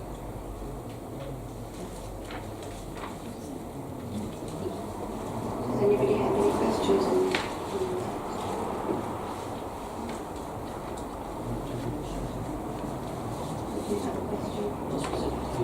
Do you have a question? Do you have a question? So just little points here, just out of interest. The number of sickness days for the parking staff seems to be quite high. I'm just wondering why. Just curious. The income generated from the regulatory services, that's quite low as well.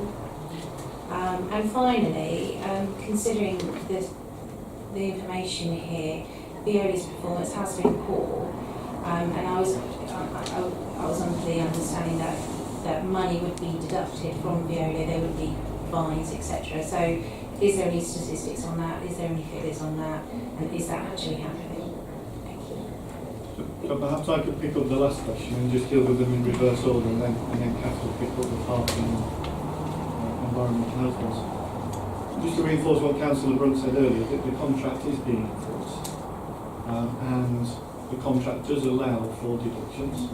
These aren't penalties or fines, they are contractual deductions. The calculation of those deductions is in the air at the moment. It's underway, both for 17-18 and for this year.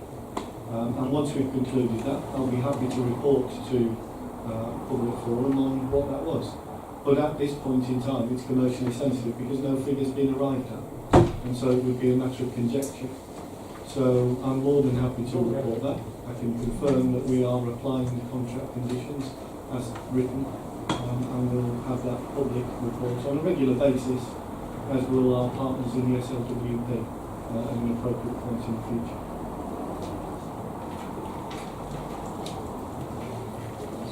Okay, if I pick up the sickness target for parking at the moment, interestingly, we had a meeting this morning with parking managers to go through all the sickness absences. What we're seeing is an increase in long-term absence, which are down to 1 or 2 genuine cases where people are off. But we are aware from occupational health that they should be back in and around September.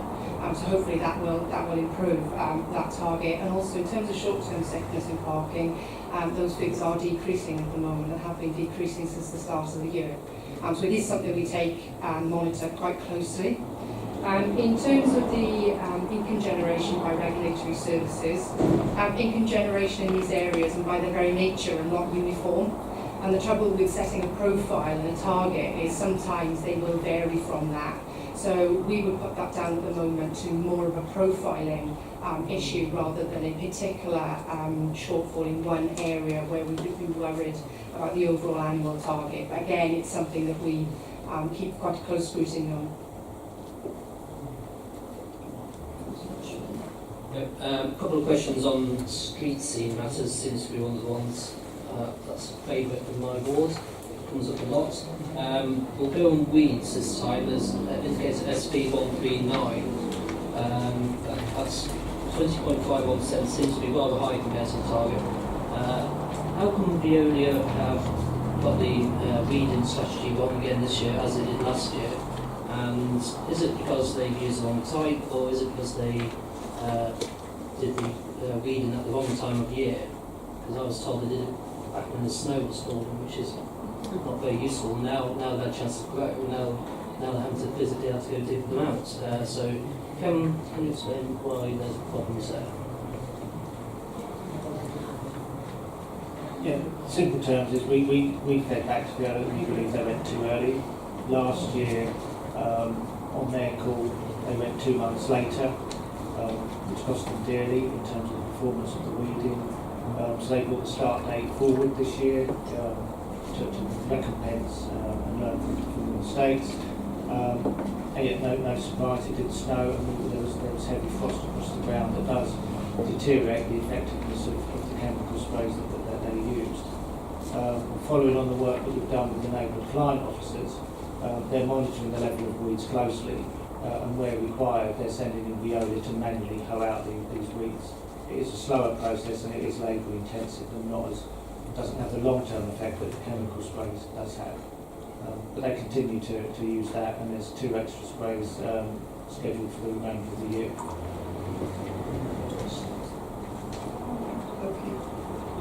And another one, street scene, I said I had 2. Looking at page 58, there's a nice little graph here that indicates a CRP 48, site surveyed, litter that's below standard. It's been above the target for every single month that Veolia has had the contract. What faith do you actually have that they can actually turn this around? Because it's been well over a year now, and I must admit my faith is running out with them. We continue to monitor this. This is an area of concern that we are working to. And we are mindful that with the introduction of the new wheelie bins and the street loan litter from the Patrol and Refuse Act should see a significant improvement moving forwards. But that's not to let the owner off the hook. And there are clear contractual deductions, as Chris has referred to, that will feed into that as part of our armoury to manage this contract moving forwards. Any more questions from any of you?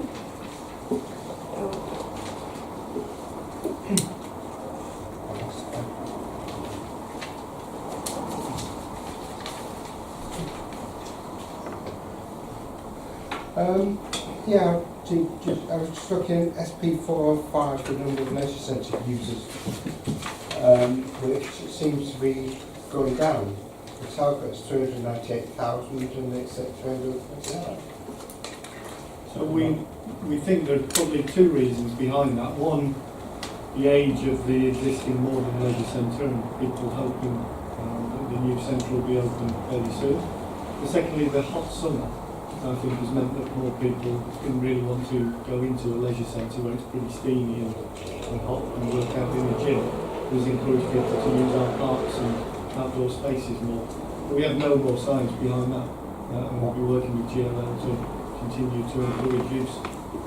Am I reading it correctly that if I went in 20 times in July, I would show 20 average it's users, not people.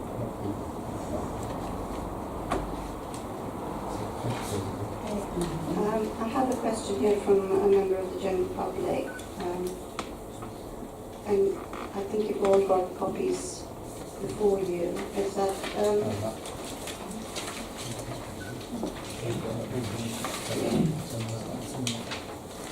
should I read it out or okay? I would like to ask the following question to the Sustainable Communities Overview and Scrutiny Panel. Is the panel aware that Greece services have been failing to address errors in the processing and reporting of CRM data for waste services collections that impact the reporting of KPIs?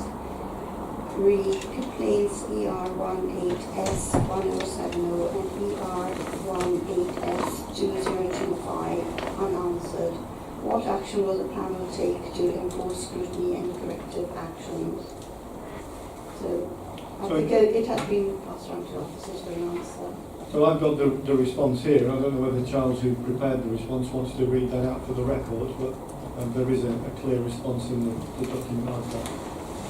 I have to read directly. So all reports of miscollections are captured in our customer relationship management system. That's what we locally refer to as CRM. This is reliant on residents reporting made online or by the phone into our contact centre, and the system does integrate directly into Veolia's ecosystem, and the tasks that are created for the collection crew to then go back and collect that miscollection. I think it's important to note that when reporting on the level of performance for waste collection, we're using the raw data that's extracted from CRM, so that's our data, based on the level of contact taken and calls logged into CRM. When measuring Veolia's efficiency, this is the time taken to rectify those areas of miscollection, so there is a difference there. We are aware of the quality of that CRM data does rely solely on the accuracy of the manual task of closing those collections down. Only once the task is completed are we then able to monitor the level of the efficiency of our contractor Veolia. In order to monitor that accuracy of this data, our enabled client officers are now undertaking a series of spot checks, running reports from CRM on closed tasks, and then checking that those tasks have been completed as indicated. It is important to note that the level of these spot checks is limited based on the level of resource that we can deploy for those spot checks.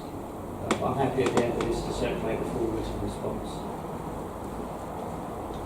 Yes, that would be helpful, thank you. Any more questions from everybody?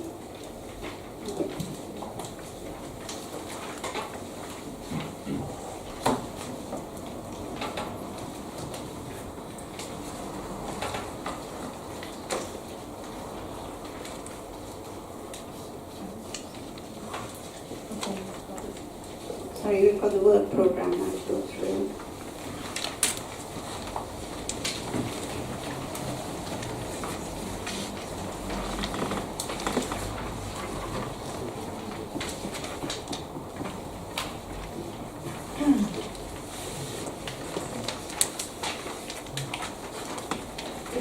Does anybody have any comments to make on the work programme going forward? Okay. Another thing. We set up we suggested a subject for a task group looking at, and nothing has been heard about that since, by me anyway, and presumed by anybody else. We're going to look at plastics, I believe. There's a climate change task group, which I'm having a meeting with James Holmes next week to discuss with the officers, so I'd like to report back on in November. That will take about 5 minutes anyway, so just what's happened. This is before your time. And can we have a report in November's meeting about what we've been talking about today, about rollout and new problems to or not? It may not be worthwhile, but I've just put it on the table. Yeah, that's an interesting idea. I think in the early discussion they said it might need to wait until there's a time on that. So it probably makes sense that comes at a subsequent meeting.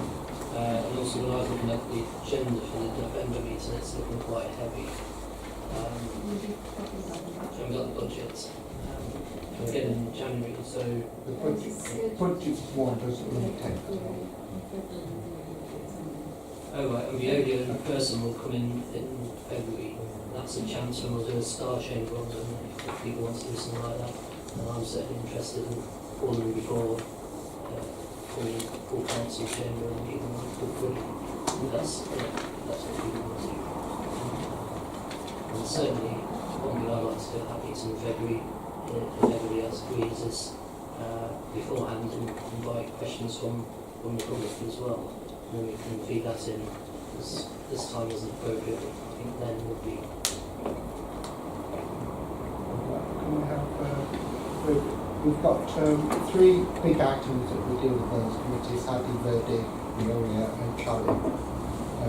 Housing Association is going to be talked to for a little while, so maybe we Clary is on in January. Right. So I think we're talking about that. So it would be too much to have. Just raising the question. Okay.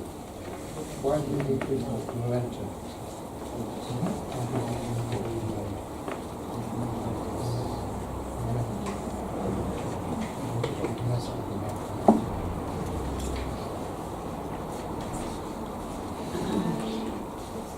Everyone happy with that then?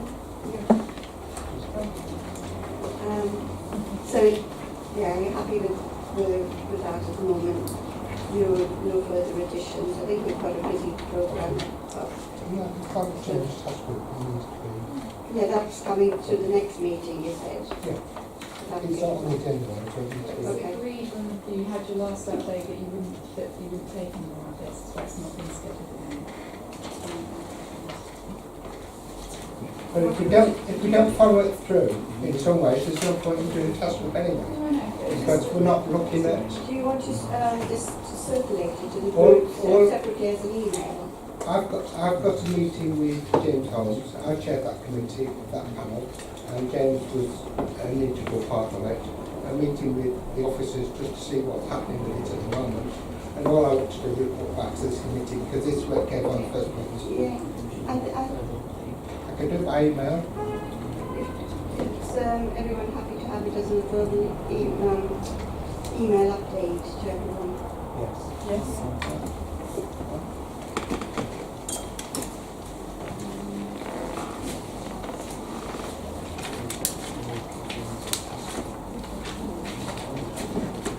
We still need to look at the faster issue. Okay, so the first meeting is on the 15th of October. We've got 4 people who have signed up. Does anyone else want to join the group? You would? Okay.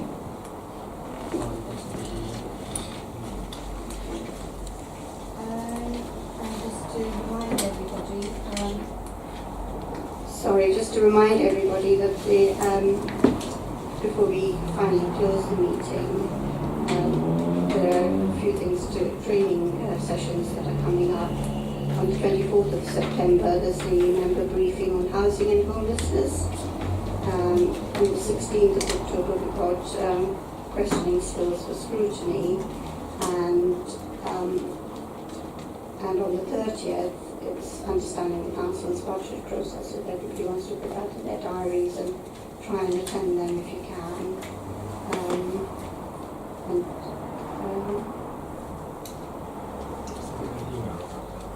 About the meeting, okay. So that the next meeting will take place on the 1st of November, when items of consideration will include the first round of pre-decision scrutiny on the budget and updates reports on Merton and the grounds maintenance contract. And so thank you everyone for coming tonight and for your contributions to the evening. And before we go properly, this is Annette's last meeting before she goes on to better things in Croydon. So we'd like to... How would it be better if she's going to Croydon? So we'd like to say thank you very much for everything you've done. Appreciate it.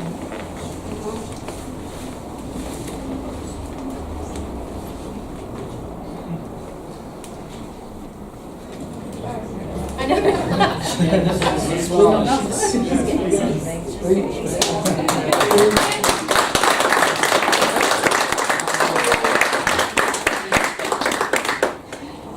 Really enjoyed working in Merton. I'm not leaving because I don't mind it. I'm leaving because I want to stretch my career and look for a new challenge. So I will be watching from afar and keep you in mind. So thank you. I think so.